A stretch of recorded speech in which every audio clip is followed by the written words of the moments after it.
especie. Ciencia para todos.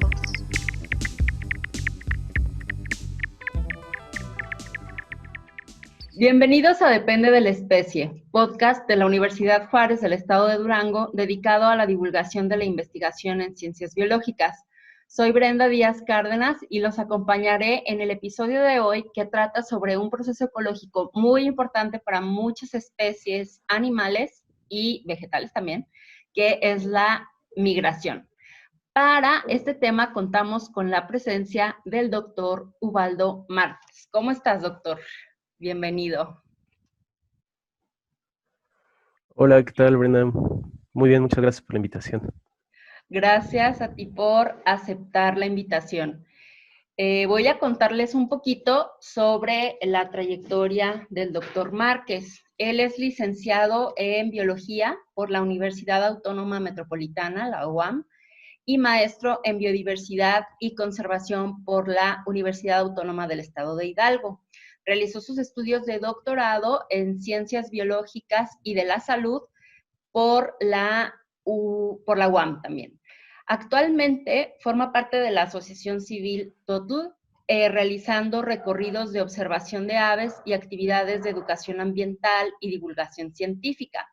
Ha publicado diversos artículos en revistas científicas sobre su área de estudio, que es la ornitología, es decir, el estudio de las aves, particularmente sobre el comportamiento y la ecología de colibríes.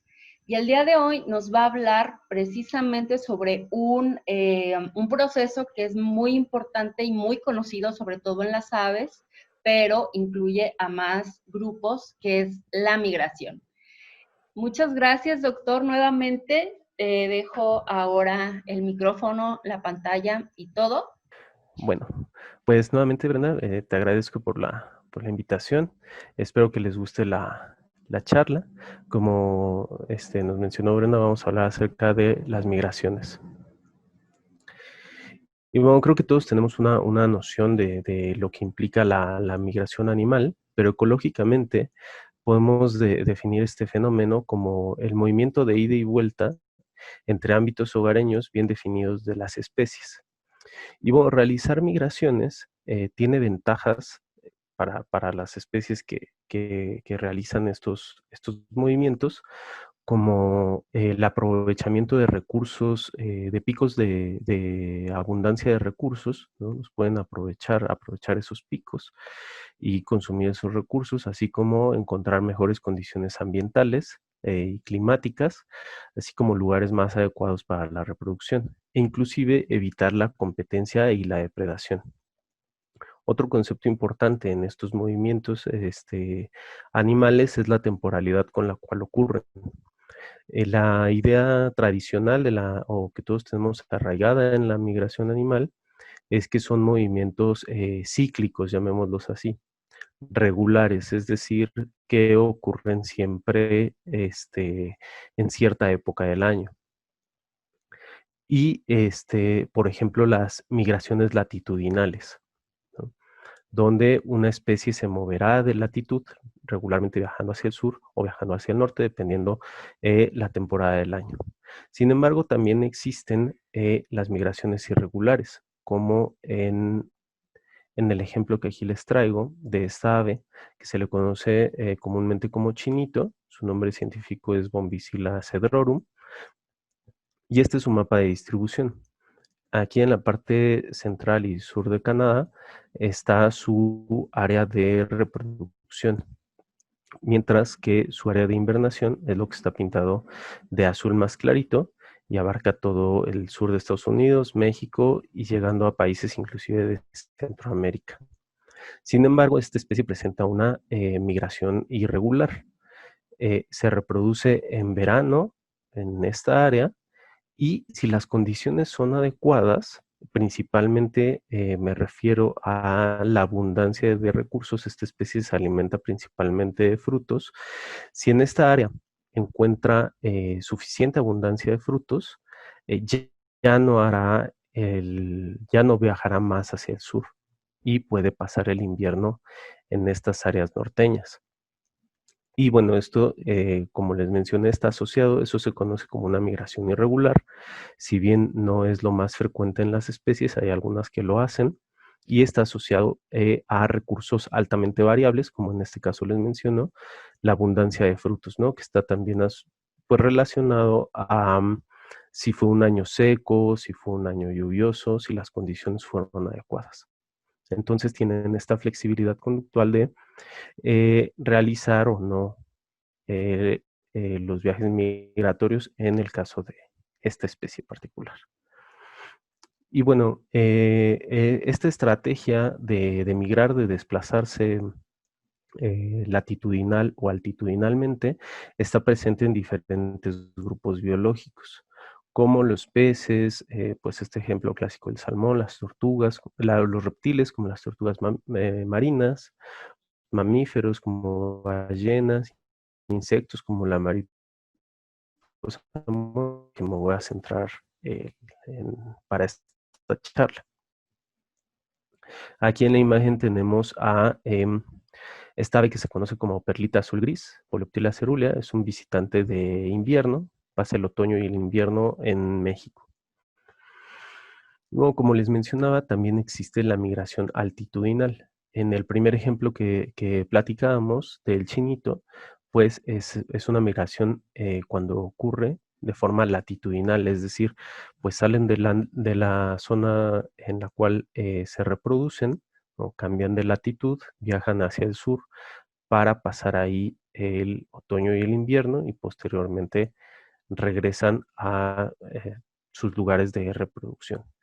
Sin embargo, la migración altitudinal se caracteriza justamente como su nombre lo indica, por movimientos que van de una mayor altitud a una menor altitud. Por ejemplo, en especies que anidan en las montañas y que pasan el invierno en zonas más bajas. Y las causas de estos movimientos, pues, son muy similares a las de la migración latitudinal, solamente que los recorridos, las distancias son mucho más cortas, ¿no? En general.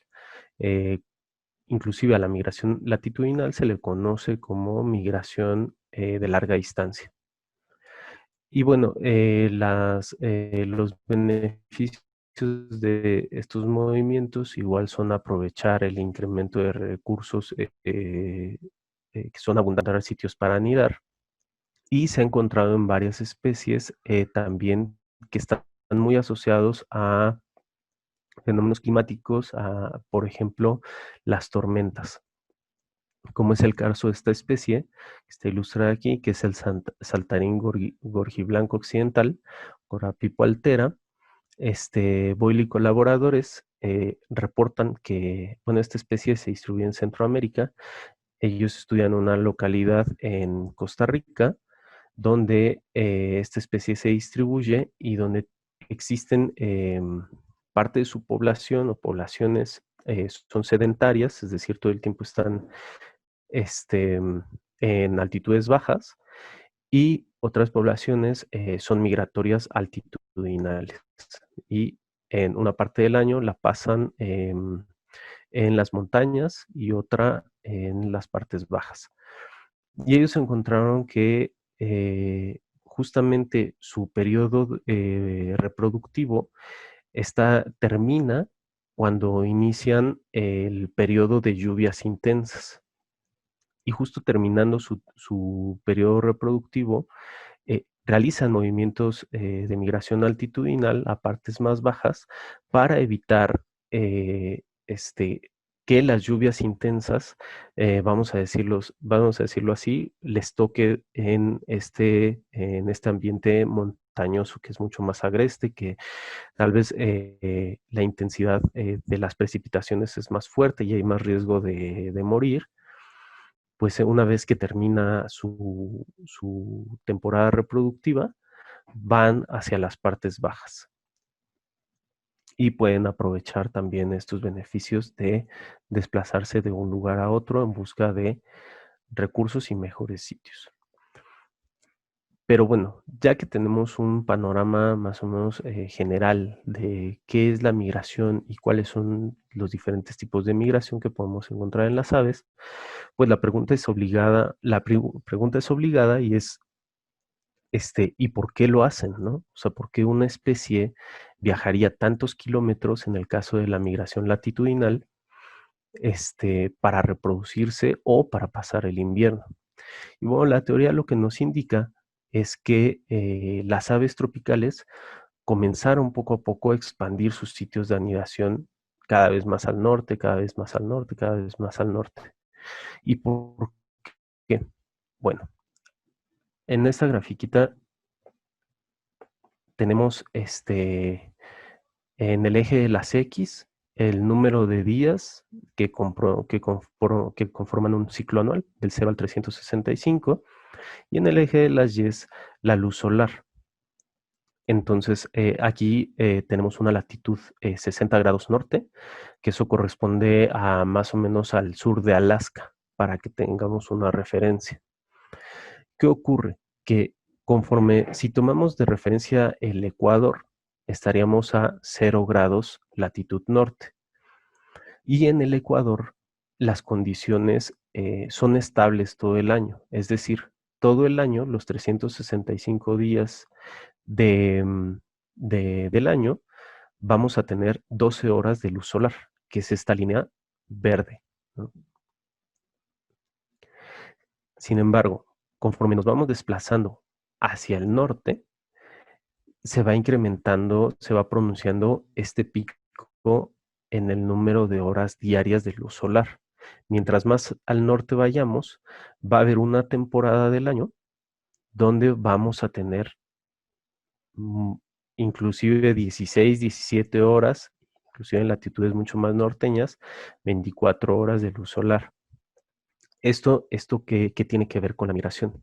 Bueno, en lugares tropicales, ¿no?, donde tenemos condiciones estables, los recursos alimenticios de las aves, en este caso, por ejemplo, los insectos, y también los frutos, ¿no?, las temporadas de reproducción de las plantas, ¿no?, donde producen flores y fructifican, pues están distribuidas de manera homogénea a lo largo de todo el año. ¿Por qué? Porque las condiciones son muy estables.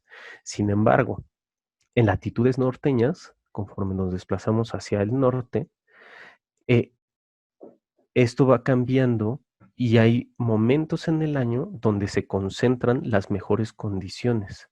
Entonces, vamos a decirlo así, insectos, el día 152, 183, o sea, comprende el mes de junio, ¿no?, que es el verano. Entonces, en verano es donde hay una gran abundancia de recursos y es justamente el momento en el que estas aves se reproducen. ¿Por qué? Porque al tener mayor duración del día, vamos a decir, mayor horas, diariamente tienes mayor cantidad de horas de luz solar, eso te permite invertir más tiempo y más energía en buscar alimento para alimentar a las crías. Y como les comentaba, como hay mayor abundancia de alimento aquí, pues esa tarea se hace mucho más sencilla, inclusive permitiendo que las nidadas en estas latitudes sean más grandes en cuestión de número de huevos, de número de crías producidas, respecto a sus contrapartes tropicales. Entonces, si es tan bueno el norte, ¿no?, latitudes norteñas, ¿por qué las aves viajan hacia el sur, no? Bueno, pues porque las mejores condiciones se concentran en esta época del año y después las condiciones van cambiando, como vemos aquí, conforme se acerca el otoño y el invierno. Ahora cada vez tienes mucho menos horas de luz solar y por lo tanto mucho menos alimento. Entonces las condiciones se van haciendo más difícil, lo que obliga a las especies de aves a desplazarse hacia los trópicos, que es el movimiento que conocemos, donde las aves se reproducen en el norte y el otoño y el invierno lo pasan en el sur. Y bueno, ya que nos queda un poco más claro cómo fue el origen, o cómo surgió esta estrategia de migrar a largas distancias, pues la duda es, bueno, ¿y cómo le hacen para saber a dónde ir? ¿No? Porque justamente polluelos que ya están emplumados, ¿no? Termina la época de reproducción y comienza el viaje hacia las áreas de invernación. Entonces, bueno, pues en parte claramente está determinado por una carga genética fuerte, pero también se han descrito diferentes mecanismos que tienen las aves para orientarse. Por ejemplo, la detección del campo magnético de la Tierra, ¿no? Siempre saben dónde está el norte, dónde está el sur. También la posición del sol o las estrellas. Hay especies que migran de noche, les da ventajas como justamente evitar la radiación solar. Pues hay algunas desventajas que vamos a retomar más adelante en la plática. Y también pueden guiarse por las diferentes características del paisaje, como la línea costera o las cadenas montañosas. Esto también les da algunas ventajas. Por ejemplo, en la migración de las aves rapaces, ocupan mucho la línea costera porque sobre la línea costera se forman corrientes termales. Son corrientes de aire en forma de hélice ascendente. Entonces, eso les permite entrar a esas corrientes, les permite avanzar, elevarse a gran altura, y ya que están muy altos, salen de la corriente termal y se pueden desplazar solamente planeando, ¿no? Sin utilizar lo que se conoce como un vuelo pasivo. Es decir, van con las alas abiertas y se van desplazando, van planeando tal cual, ¿no? No es un vuelo activo, es decir, no van revoloteando, lo que les permite pues no gastar tanta energía y recorrer grandes distancias. Y bueno, en México es un lugar muy importante para la migración de las aves, ¿no? Es un corredor muy importante. La avifauna de México se reportan entre 1,123, 1,150 especies de aves, dependiendo la autoridad taxonómica que decíamos seguir. Este mapa que les presento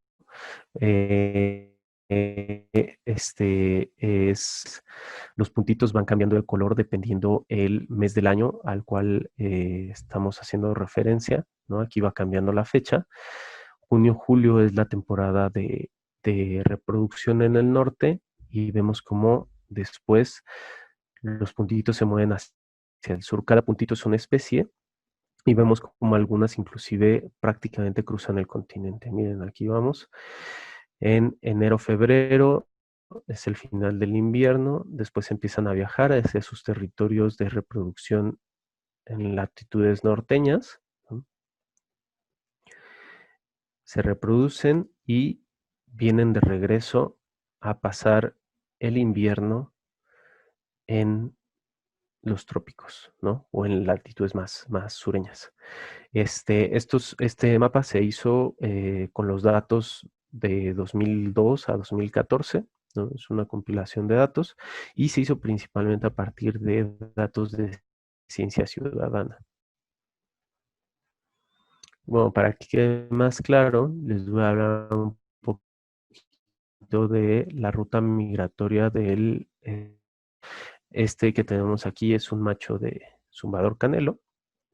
Y bueno, este es un mapa de Norteamérica. En la parte de abajo está el código de colores de acuerdo al mes del año y al momento de la migración que tiene. Entonces, empezamos en enero, febrero, que está en azul. el área del mapa que está pintada en azul son los sitios de invernación de esta especie, que llega hasta el sureste de México. Esta es una de las migraciones más impresionantes porque en relación al tamaño de este colibrí, su ruta migratoria completa, ¿no?, es de más de 6.000 kilómetros. Es decir, en un ciclo anual, este colibrí viaja del sureste de Alaska hasta el sureste de México, recorriendo más de 12.000 kilómetros. Para que tengan una referencia, el tamaño de este colibrí es muy chiquitito, pesará poquito menos de 4 gramos, entre 2.9 y 3.9 gramos. Para que tengan una referencia, de acuerdo a datos del Banco de México, una moneda, un peso, pesa 3.95 gramos. Entonces, más o menos es el peso corporal, la masa corporal de este colibrí. Y bueno, después de que pase el invierno en el centro o en el sur de México, comienza el viaje de regreso hacia sus áreas de reproducción. Aquí en marzo, abril y mayo, que es la parte que está pintada de verde, muy clarita por las montañas del occidente de México, después por California, y finalmente en junio llegan a su área de reproducción, que es todo lo que está pintado de rojo.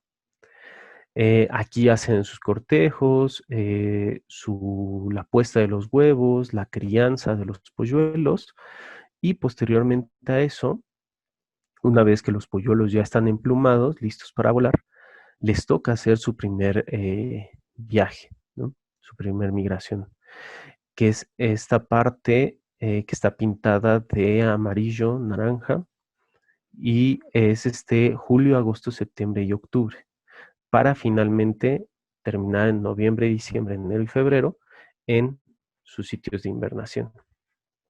Como pueden ver, pues casi la mitad del año se la pasa este colibrí viajando. Es algo muy impresionante. Y luego, si consideramos su tamaño corporal, pues tiene la gran limitación de que no puede almacenar grasa corporal, no tiene mucho lugar donde almacenar grasa corporal.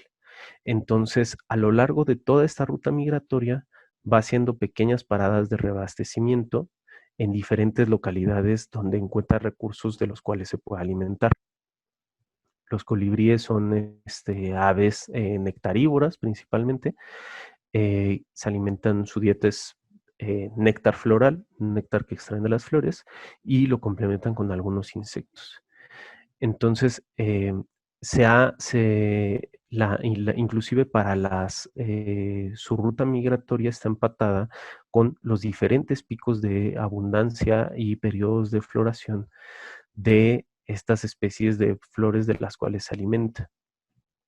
Y también, si lo vemos desde la perspectiva de la planta o de las plantas, pues sus periodos de floración están asociados muy estrechamente con la presencia de estos polinizadores. Y bueno, esto definitivamente pues tiene diferentes efectos, diferentes consecuencias para la ecología de las especies. Y así lo exploramos en este artículo, donde evaluamos qué es lo que ocurría con las diferentes redes de interacción mutualista entre plantas y entre polinizadores en un gradiente latitudinal, y evaluando el momento en el cual las especies de colibríes migratorios están presentes en cada una de estas localidades y cuando ya no están presentes, cuando ya viajaron hacia el sur o hacia el norte. Entonces se hizo el trabajo en Alaska, en California y en el occidente de México. Tomamos esas 3 localidades. Los cuadritos azul oscuro son las especies de colibríes migratorios. Las especies azul clarito son especies de colibríes residentes. Los cuadritos rojos son igual especies de colibríes residentes, pero las que tuvieron el mayor cambio entre el momento de donde están los colibríes migratorios presentes y cuando ya se fueran. Todos los cuadritos amarillos representan especies de plantas y las líneas que unen los cuadros de arriba con los cuadros de abajo son las interacciones, y el ancho de las líneas es la fuerza de la interacción, es decir, la frecuencia con la cual fue registrada.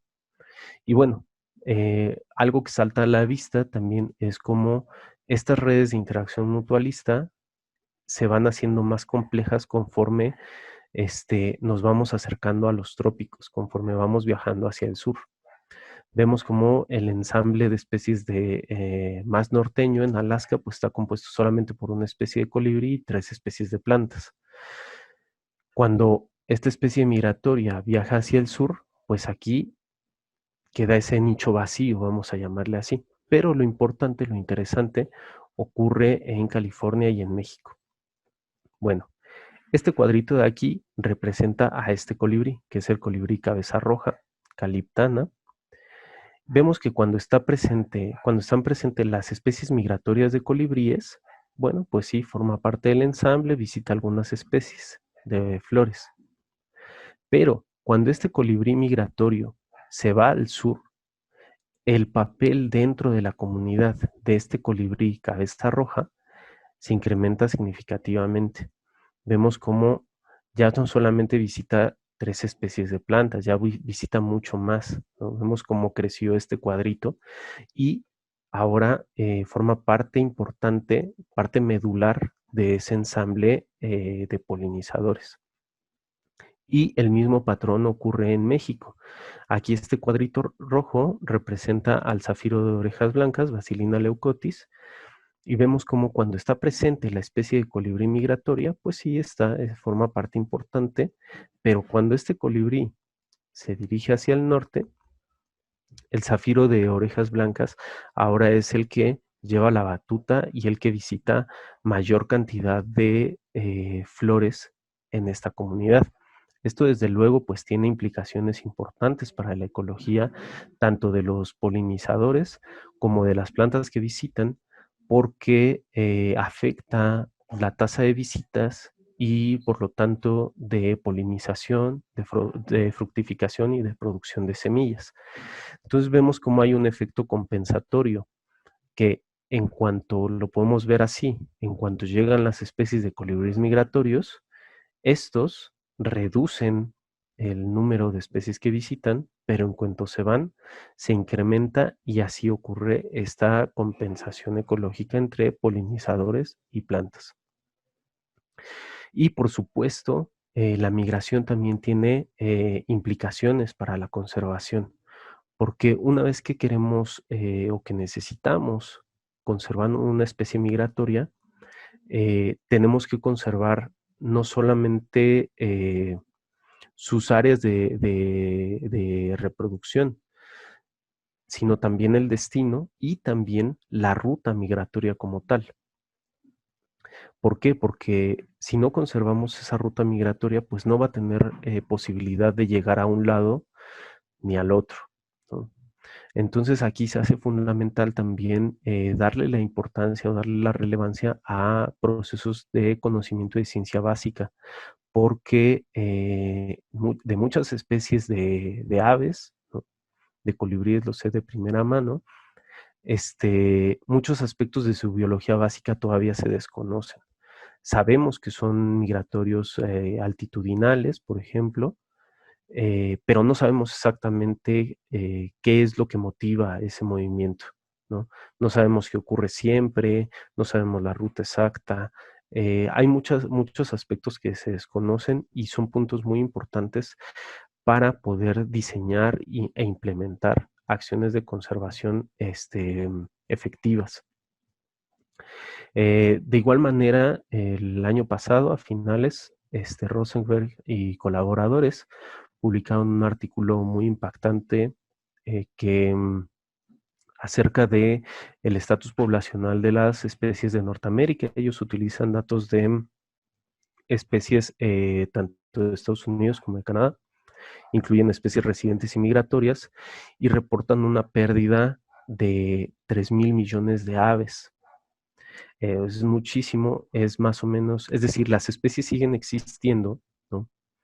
pero su abundancia poblacional se ha visto disminuida drásticamente. La disminución más o menos representa el 29% de individuos que existían en 1970. Derivado de ese artículo, de esos resultados tan alarmantes, pues nos proponen 7 acciones simples para ayudar a las aves. A pesar de que, tal cual como te dice, son muy simples, pues ayudan bastante y muchas de ellas tampoco las hacemos. Entonces, la primera es evitar el uso de pesticidas, porque en cuanto uno introduce un pesticida al ambiente, no se acaba con que solamente matas a la plaga, sino pues disminuyes, por ejemplo, el número de insectos que son presas para diferentes especies de aves, y además se quedan ahí los cadáveres y luego muchas especies también los consumen y hay problemas de bioacumulación, ¿no? Bueno, es otro tema también muy importante, muy interesante. También nos invitan a conocer y a utilizar las plantas nativas de nuestra región. Esto es fundamental. Por ejemplo, se ha puesto muy de moda la implementación de jardines para polinizadores y es una buena estrategia, pero bien llevada. O sea, no es poner cualquier especie, sino es una especie de tu región. Entonces, alejarnos también de esta imagen de los jardines con césped podados al ras, ¿no? Y más bien conocer y apreciar las especies de plantas nativas de nuestras diferentes regiones. Una tendencia responsable de los gatos, ya que son depredadores muy efectivos, ¿no? No solamente comen aves, hay reportes de pues, mamíferos, reptiles, anfibios. Entonces, mantenerlos dentro de casa es la mejor alternativa, la más responsable y donde el gato también resulta más beneficiado porque no está expuesto a los peligros de estar en la calle. Lo mismo ocurre con las ventanas. Muchas veces la colisión contra ventanas es una de las principales causas de mortalidad para las aves, sobre todo aquellas migratorias, ¿no? Ellos no interpretan lo que implica una ventana, ¿no? Hay muchas maneras de hacer nuestras ventanas seguras si es que tenemos este problema de colisiones. Utilizar plataformas de ciencia ciudadana también es muy importante. Como les mostré, varios mapas están hechos justamente con esos datos, ¿no? Acá en México, Averaves, Naturalistas son las 2 principales plataformas que podemos utilizar. Reducir nuestro uso de plástico, acá igual no hay mucho que decir. No solamente estaremos ayudando a las aves, sino a muchos otros organismos. Y apoyar proyectos productivos con el medio ambiente. Aquí nos ponen el ejemplo de el café de sombra, ¿no? Que no altera tanto el medio ambiente donde se planta, porque justamente se conserva parte de la vegetación nativa, que es la que da sombra, ¿no? En comparación con el café de sol, que sí modifica completamente el ambiente. Y bueno, por mi parte es todo. Muchas gracias. Acá un poco de la literatura que utilicé y voy a dejar de compartir mi pantalla. Listo. Muchísimas gracias, doctor. Está súper interesante todo lo que nos mencionaste. Hay muchos puntos que vale la pena discutir. Pero me quedé con una duda. Mencionas que hay especies de aves residentes y migratorias. ¿Cuál es la diferencia entre estas dos? Ok. Bueno, una especie residente pues pasará todo el año en su zona vamos a decir, dentro de una región, y sobre todo ahí mismo se va a reproducir. Una especie migratoria realizará estos movimientos, estos desplazamientos de forma estacional para reproducirse en latitudes más norteñas, ¿no? Si estamos hablando de México, por ejemplo, y regresará durante el otoño y el invierno. Ahora, algo también interesante es que dentro de una misma especie podemos tener poblaciones que realizan migraciones y poblaciones sedentarias, ¿no? Eso también es algo muy interesante. Y en ese caso, son especies de muy amplia distribución que lleguen a tener diferentes condiciones ambientales o porque algunas sí se mueven y otras no se mueven. Bueno, ahí tiene un poco que ver, son como de los grandes, como de las grandes interrogantes que todavía existen, pero, por ejemplo, en el caso de colibríes, que es como el que conozco mejor, ocurre con Celasfurus platycercus, con el colibrí de cola ancha, que fue el que, la imagen del colibrí que estaba al principio, en la primera diapositiva. Y bueno, en ese caso, probablemente tenga que ver con lo que les comenté acerca de, del origen de la migración de larga distancia. Es decir, hubo poblaciones, bueno, en el caso de los colibríes, pues tienen, como están, vamos a llamarlo así, como están todo el tiempo limitados por conseguir fuentes de alimentación, hay algunos que son más hábiles encontrando estas diferentes fuentes de estos diferentes recursos, estas diferentes especies de plantas, y algunos que no lo son tanto, ¿no? O sea, dentro de la misma especie, ¿no? Entonces, puede presencia de poblaciones migratorias y poblaciones residentes dentro de la misma especie podría tener que ver con eso, ¿no? Con el evolutivamente a lo largo de la historia evolutiva de esa especie, vamos a llamarlo así, el aprendizaje o la capacidad de aprendizaje para utilizar nuevos recursos, ¿no? Muchos de los orígenes o muchas veces el origen de la migración de larga distancia se asocia también a los periodos de glaciación, donde las capas de hielo, pues durante el periodo de glaciación avanzaron hacia el sur, cubriendo gran parte del terreno de Norteamérica, del norte de Norteamérica, y posteriormente cuando pasa el periodo de glaciación, esas capas de hielo se retraen hacia el polo norte, y dejan esos ambientes, vamos a decirlo, completamente colonizables, completamente vírgenes, y hay muchas especies también aprovecharon, tanto de plantas como de animales, para colonizar esos nuevos espacios disponibles e inclusive diversificarse.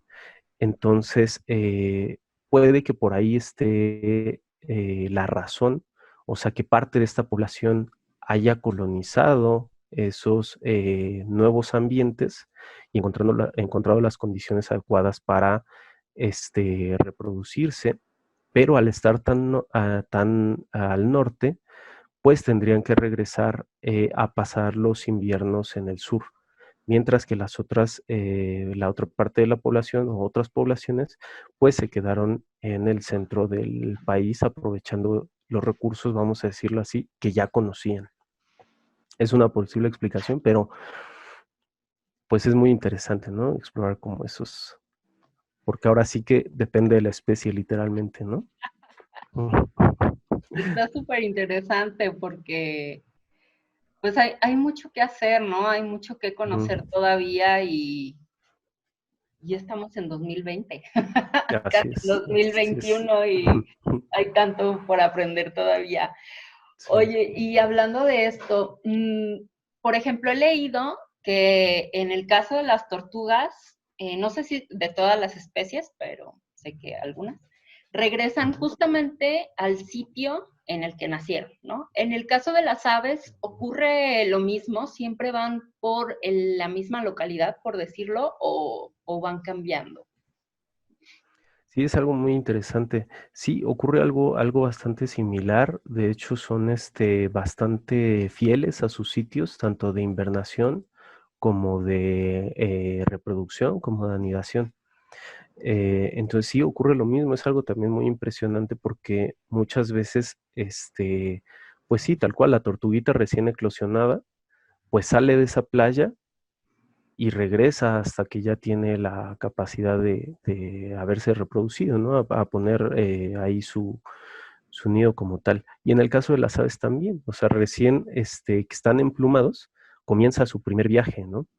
Este, y pues sí, tal cual, parte está dado por, pues sí, una cuestión genética, ¿no? Evolutiva, como de memoria histórica, pero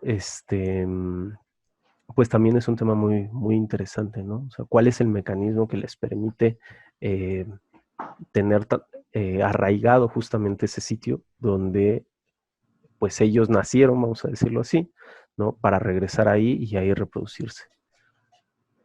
Un misterio más de la ciencia. Así es. Oye, doctor, me tocaste un punto muy importante que es el de la ciencia ciudadana, que cada vez permite tener más información sobre diversos grupos. ¿Nos podrías hablar un poquito más de estos proyectos de ciencia ciudadana? Con los dos que Sí, mencionaste. sí, perfecto. Sí, sí, sí, sí es algo muy, muy, muy importante. Como que recién se le ha un poco dado como justicia a este tipo de proyectos, como que cada vez están ahora sí cumpliendo su función de llegar como tal a la gente. Estos mapas que mostré, por ejemplo, tanto el del Zumbador Canelo como el otro que está animado, pues están hechos en su totalidad con datos de ciencia ciudadana. Y ningún laboratorio de ornitología, el que se les ocurra de ningún país, sería capaz de compilar tantos datos, tanta información como la ciencia ciudadana, ¿no? ¿Por qué? Porque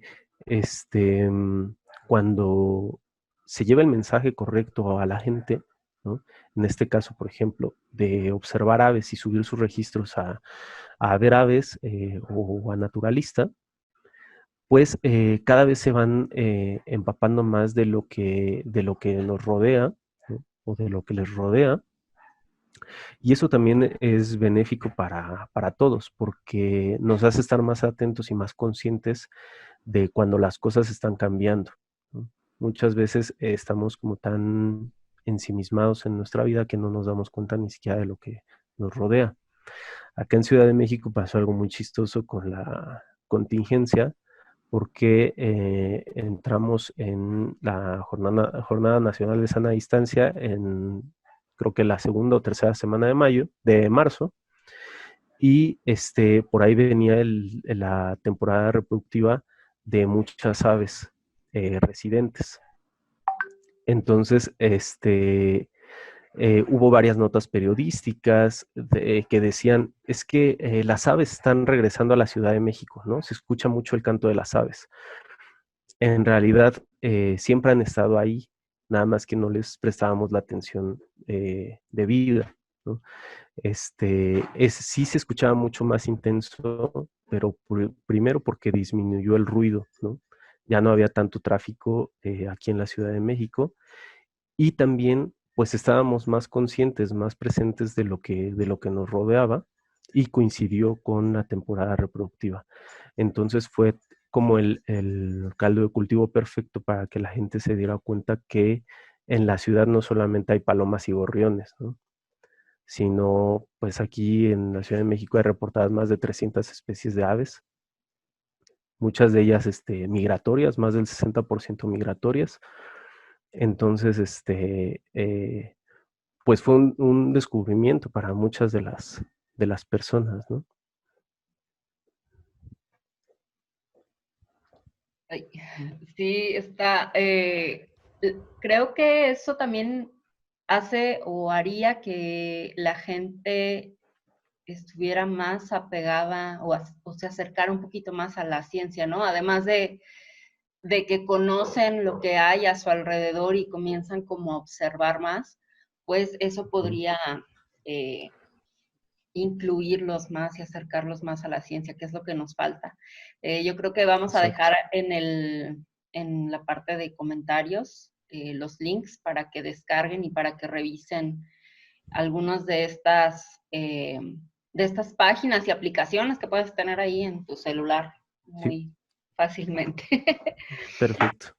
Ya como última pregunta, ¿por qué te dedicaste a estudiar aves? ¿Qué fue lo que te llamó la atención de las aves, sabiendo tantos grupos biológicos? Pues, es una pregunta curiosa porque en toda la licenciatura realmente me llamaban mucho más la atención las plantas y particularmente la anatomía vegetal, hacer cortes histológicos y todo esto. Y fue ya, pues sí, en el último año tal cual, donde tenía que elegir un proyecto, donde por diferentes razones, pues caí en el laboratorio de ornitología, del profesor Gerardo, un saludo. Y pues ahí en cuanto vi el grupo, es una sensación muy diferente, ¿no? Yo no he conocido una sola persona que utilizando unos buenos binoculares vea una especie, aun sea la más común que nos podemos imaginar, y no quede maravillada, ¿no? Ver la estructura de las plumas, ver el detalle, los colores, las formas, es algo muy, muy bonito. Entonces ya de ahí, eso fue en 2009, pues ya de ahí para acá, ya no he dejado ni los binoculares, ni las plumas, ni los picos, ¿no? Y no te duele el cuello. No, al principio sí, al principio sí. Pero imagínate estar así todo el tiempo. Sí, exacto. Sí. Oye, pues si nos pudieras compartir el contacto ¿tienen página en Tototl para que la gente después de la pandemia Por vaya a supuesto. observar aves con ustedes? Sí, estamos en Facebook, nos pueden buscar así tal cual, como Tototl. Se escribe o con acento, Totl, Tototl, como ave en náhuatl, así exactamente. Entonces ahí subimos fotos y cosas de las aves que nos rodean, y pues ahí los esperamos. Y también ahí al final de la presentación dejé mi correo electrónico, si alguien tiene dudas o quiere platicar más acerca de esto, pues ahí me pueden encontrar. Pues muchísimas gracias, doctor. Fue un gusto platicar contigo y escuchar todo lo que nos contaste sobre las migraciones. A continuación vamos a tener otros 2 ejemplos de migraciones, uno con el caso de las ballenas y otro con el caso de las mariposas monarcas, para que continúen y no se desconecten, depende de la especie. Si quieren enterarse de más temas de ciencia y les ha gustado nuestro contenido, recuerden compartir en sus redes, suscribirse a nuestro canal y seguirnos en Facebook. También nos encuentran así tal cual como Depende de la Especie. Y bueno, de parte de todo el equipo de Depende de la Especie, les deseamos un excelente fin de año, 2020, por fin se va a acabar, e inicio del 2021, que si seguimos sin hacer caso, el 2021 va a estar igual o peor que el 2020, así es que hay que seguir las medidas sanitarias que se recomiendan para que podamos pronto salir a ver aves y muchas cosas más. Y recuerden que, como decía el escritor Arthur C. Clarke, la magia es solo ciencia que no entendemos aún. Muchas gracias y hasta la próxima. Si quieres escuchar el episodio completo, puedes hacerlo en Spotify. No olvides darle like al video, suscribirte y seguirnos en nuestras redes sociales como Depende de la Especie.